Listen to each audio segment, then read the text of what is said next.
What's up, everybody? Brian here with another episode of Fishing Control. We are out here at the fort today, right near Tybee. Welcome to the channel, by the way, or welcome back to the channel. We're doing something a little different. We are exploring a bait catching spot to start off this video. One that's been recommended to me by several viewers and by my wife. She likes to come walk the dog here. So we're gonna go see if we can find some mud minnows to use at a few spots over the next, I don't know, day, so however long it takes to track down some fish. And we just got this bucket. This is what I'm bringing with me. I've got a bucket, a minnow trap, and some bait, which the bait is, I roasted some chicken, some bone-in split chicken breasts to make some soup the other day, and their bones make great minnow bait. So we're gonna go find one of these spots. I've walked here once or twice, and there's usually a couple spots down this trail loaded with minnows. So we're gonna go see if we can find them. Here's the trail that we're following, and all along this trail, along here, there's little cuts with little bridges, and those are usually chock full of minnows. I do still have to get some water in my bucket. Hopefully that's not a problem.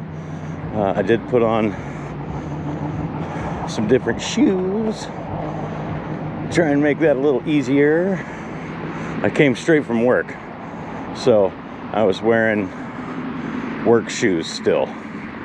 They're just black Nike sneakers, but they're my work shoes and I don't want to ruin them. So I changed shoes.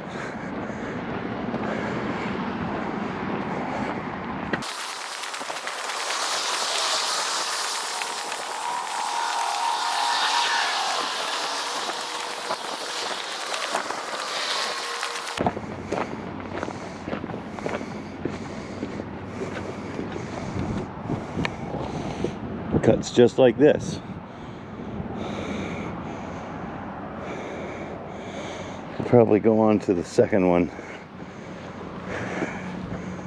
When we find the right one, we will see the minnows. I think the second one is the better one.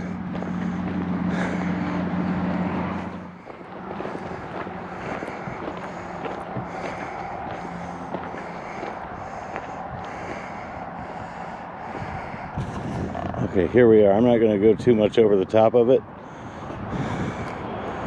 but you can tell there's activity in there. I'm going to back up from it so I don't spook everything and load up my trap. Go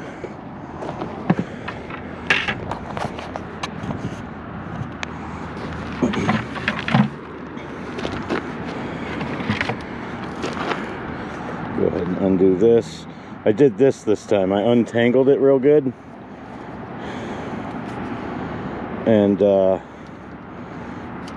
wrapped it up in a way that hopefully it won't be a big knot when I try and go use it this time. Over time it just kind of gets that way, you know.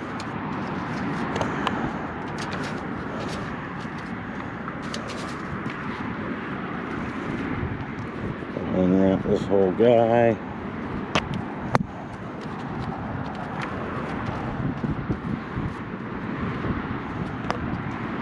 All the way down to me clip.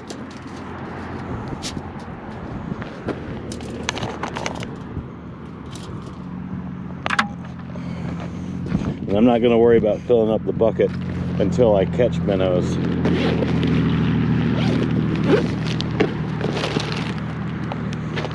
Here's our bait.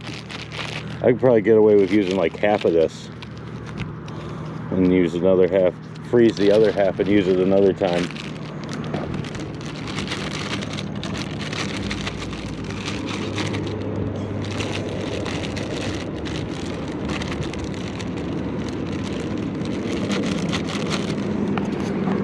So there we go. Some chicken in the trap.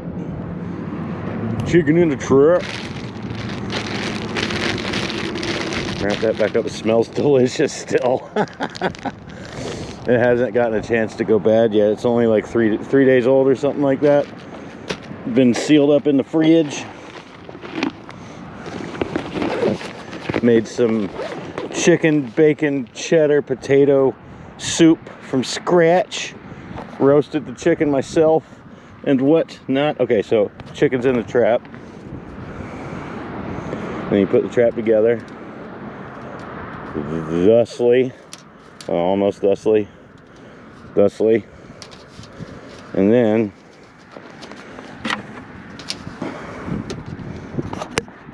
you put the clip. Like that. Make sure your knot's good. If any of you've watched my old videos, you know about checking to make sure the knot's good. There we go. Chicken's in the trap. We're gonna find the holiest hole right here, which is right under this bridge, most likely.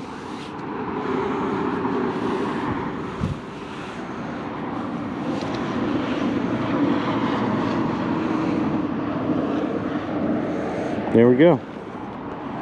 We can see it, it's fully submerged. There's heckin' minnows around here. And we're just gonna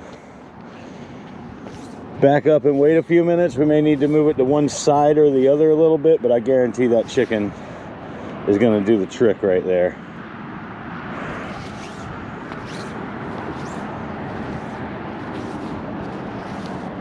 Move this all out of the way. And just hang out and enjoy the view.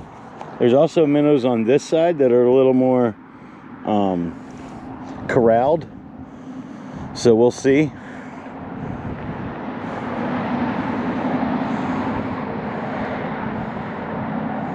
But I really, like, there's so many here, I don't think it's going to be a problem at all.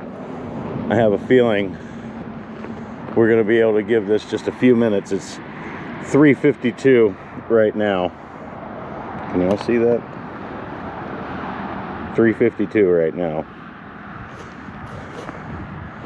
So we'll give it a couple or few minutes and check.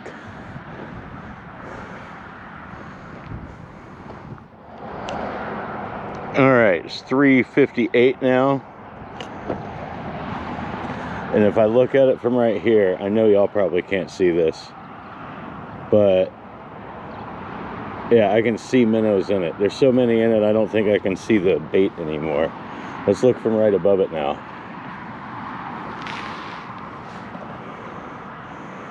There's definitely a few minnows in there. And we can always set it again and catch a second load. Let's pull it real gentle so I don't spook the whole lot. See what we got here. Look at that.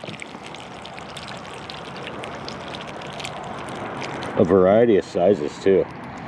Let's get these guys in here.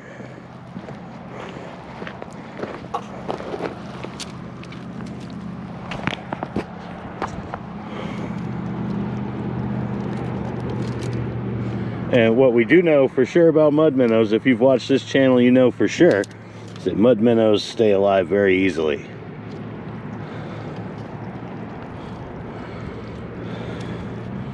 So we're gonna keep some alive for a while at the house.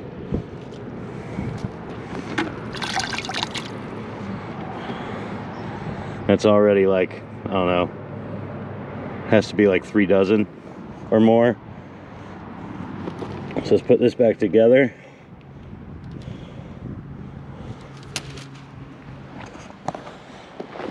I want to see if we can really load it up. We might try setting it on the other side. I don't know.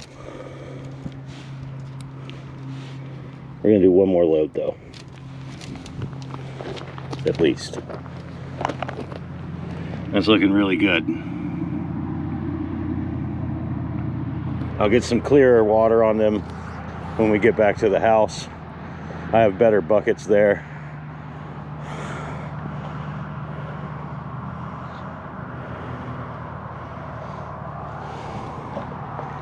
Yeah, there's minnows down there looking for the bait because the scent's still in the water.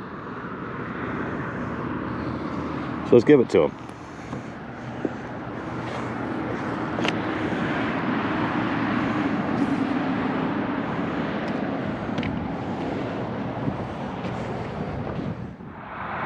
Okay, so after that first soak, when I pulled the trap out, that spot exploded with minnows trying to find that scent. And now I'm pretty sure the trap is like full. So let's go over here and let's give it a pull.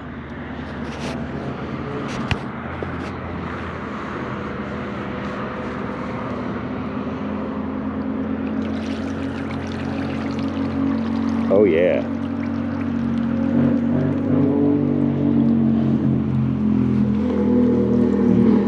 That's another nice load. Look at that.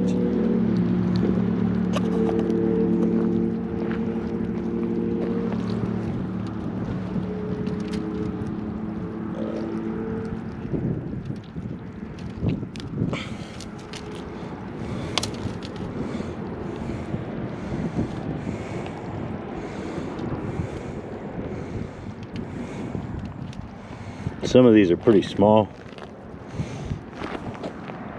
Oh, get through the crack, buddy.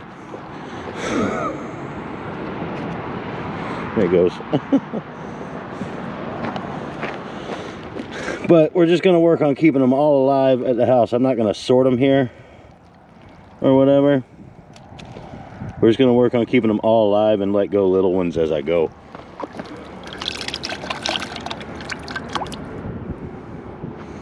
Heck yeah. Now for everybody's favorite part, carrying these suckers out.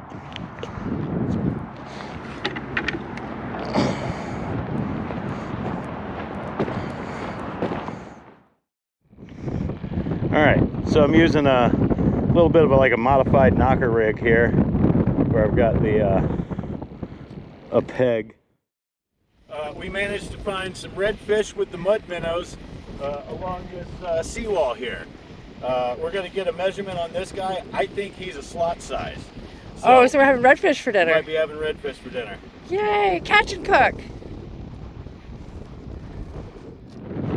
Okay, my battery died, so I don't think you caught anything, but I am using a knocker rig with minnows and caught that redfish that's bleeding out right there, ready to go home and get cooked. We might have to stop and get some ice for that or something, but we're gonna try for one more in this hole where the bites have been happening. See if another bite wants to happen, because 2 would be cooler than 1.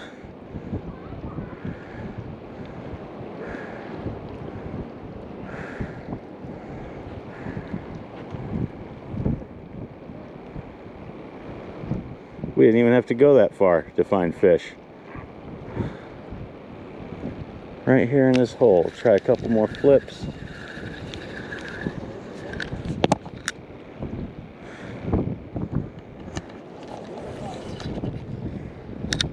Right along over there.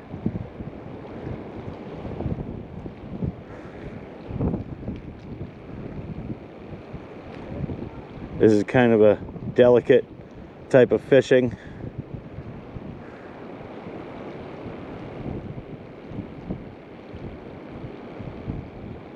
Just kind of give a little slack to the minnow, but not so much you can't feel nibbles.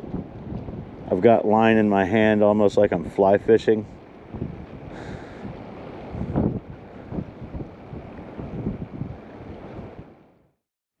So here we are with the fish. I wrapped it up in saran wrap when we got back to the house. I put a bag of ice on it as quick as I could. It was about an hour drive back to the house, and then when we got home, wasn't quite ready to clean it up yet, so I wrapped it in saran wrap and put it in the fridge, just keep as much air away from it, keep it cold as possible. And now we're going to get a measurement, an actual proper measurement on it. We found a way to measure it while we were out there, but this will show you that it is like a tailor's tape, but right about, there's the end of the tail there, right about 19 inches. So that is a really good, like perfect keeper size. Not, it's like right in the middle of the slot size for where we were at in South Carolina. So I'm gonna fillet it up, get it seasoned up, and I'll show you how that looks and what I do to it. and we'll put it on the grill. I'm not gonna worry about trying to show you filleting it. I'm guessing you guys know how to fillet a fish. There's a lot of videos showing how to fillet a fish, so I'll show it to you how we're gonna cook it. All right, there are the fillets. We are gonna hit them with some EVOO, a little garlic, and some holy voodoo, because that's what I like. And we're gonna put them on a grill around what, 350 to 400 degrees for like 15 minutes. Go ahead and put a little oil.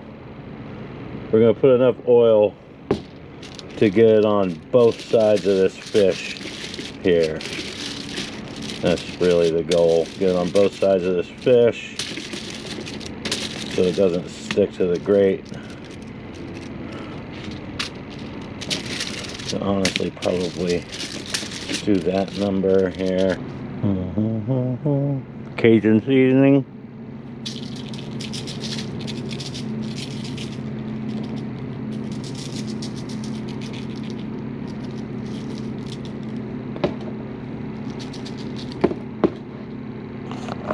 This is hard to do holding the camera with my mouth. I don't know how, like, I know Mav and some guys do this. How do you do that? How do you do that? A little garlic.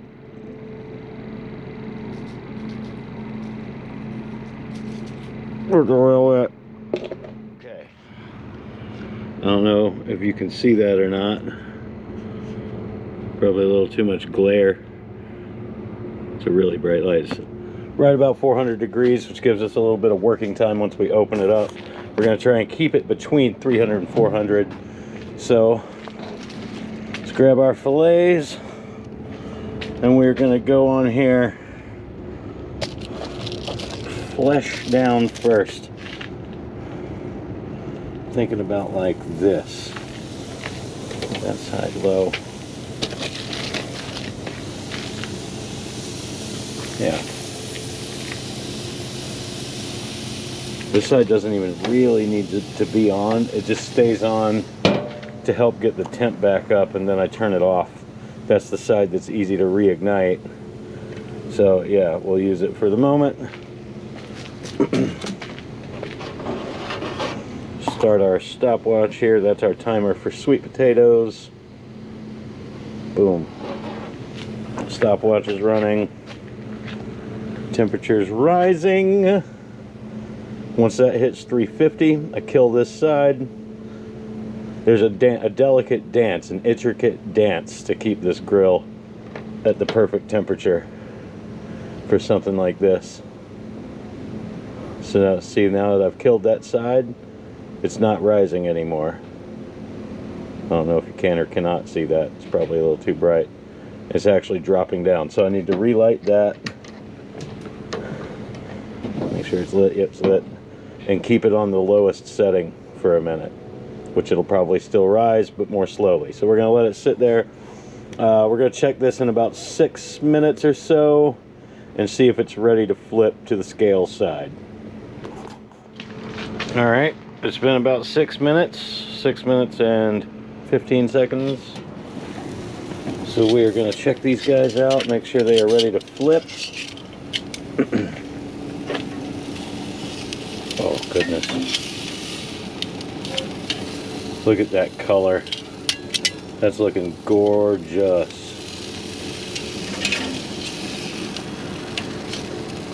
Now they are basically going to finish out on this side until they reach a proper internal temperature.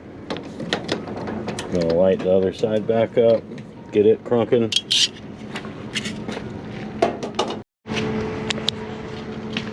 All right, it's been about 6 minutes. 6 minutes. All right, it's been 15 minutes.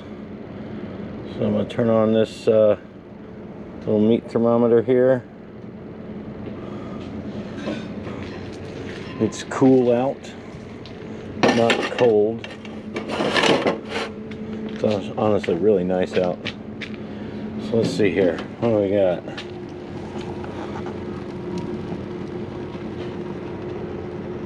Yeah, we're ready. I said like 170. I think it's ready.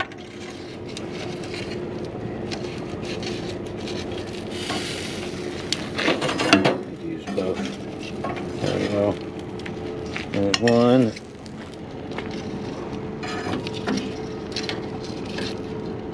There's two. Looking darn glorious. And my propane tank's almost out. This was a good meal to run it out. So I'm gonna go. If you're in this area, the Ace Hardware in Rincon will refill your propane tank for like $11.99 or something like that. It's like the cheapest way to get propane around here, as far as I know. So that's where I'm gonna go tomorrow and refill my propane tank. But don't those look good? I'll show you what we're serving it with. So there it is, grilled redfish on the half shell. You can see the nice grill marks there. I used some voodoo seasoning and some garlic and olive oil. That was it. It's gonna be delicious.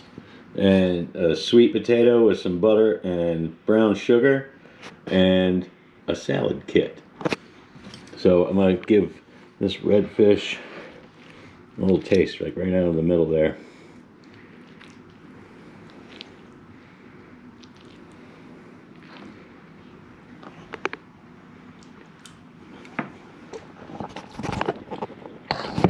It's pretty good. Some good flavor. A little bite right out of the middle. That was perfect. There's nothing quite like fresh redfish. It's just such a good meat. You don't have to season it that much. Some people even like to brine it. I don't know if you need to go that far, but I'm gonna get back to eating this. It is really good. I'm not gonna let it cool down or anything. Thank you for watching this episode of Fishing Control, and we'll see you on the next trip.